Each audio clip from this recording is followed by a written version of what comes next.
নমস্কাৰ বন্ধু-বান্ধৱীসকল, all tips Assamese চেনেলটোলৈ স্বাগতম জনাইছোঁ। বন্ধু-বান্ধৱীসকল, আজি আপোনালোকৰ আগলৈ লৈ আহিছোঁ ধন ত্ৰয়োদশীৰ বিষয়ে আলোচনা কৰিম। ধন ত্ৰয়োদশীৰ তিথি আচলতে ধনতেৰছ বুলিও জনা হয়। দেৱালীৰ দুদিনৰ আগতে আহে ধনতেৰছ। ধনতেৰছৰ দিনা আমি সকলোৱে বস্তু কিনো।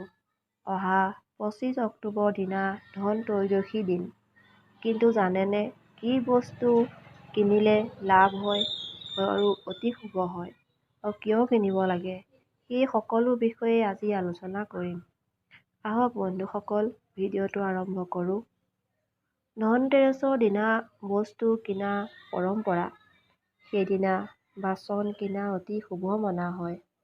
সোণ ৰূপ কিনাও অতি শুভ হয়। মনা হয় যে সেইদিনা বস্তু কিনিলে 13 গুণ বৃদ্ধি পায় বুলি বিশ্বাস কৰা হয়। সেয়েহে সেইদিনা বস্তু কিনা পৰম্পৰা বুলি চলি আহিছে। বহুতে মাতা লক্ষ্মীৰ গণেশ বাবাৰ মূৰ্তিও কিনে, যিটো দেৱালীৰ দিনা পূজা কৰা হয়। লোকবিশ্বাস মতে ধনতেৰছৰ দিনা ধনিয়া বীজ কিনি আনিব লাগে। তেতিয়া ঘৰখনলৈ অভাৱ কেতিয়াও নাহে। ধন সম্পত্তি বৃদ্ধি কৰে, সুখ শান্তি আহে। ধনতেৰছৰ দিনা ধনিয়া গুটি আনি দেৱালীৰ দিনা পূজা কৰি পিছদিনা সেই গুটিখিনি সিঁচি দিব লাগে।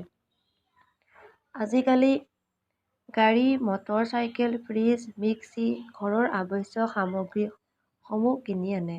সামৰ্থ্য অনুসৰি ধনতেৰছ পালন কৰা হয়। সেইদিনা ঝাৰু আৰু নিমখ কিনিব কেতিয়াও নাপাহৰিব। ঝাৰুত লক্ষ্মী দেৱীয়ে বাস কৰে। সেইবাবে ধনতেৰছৰ দিনা ঝাৰু কিনিলে বহুত শুভ মনা হয়।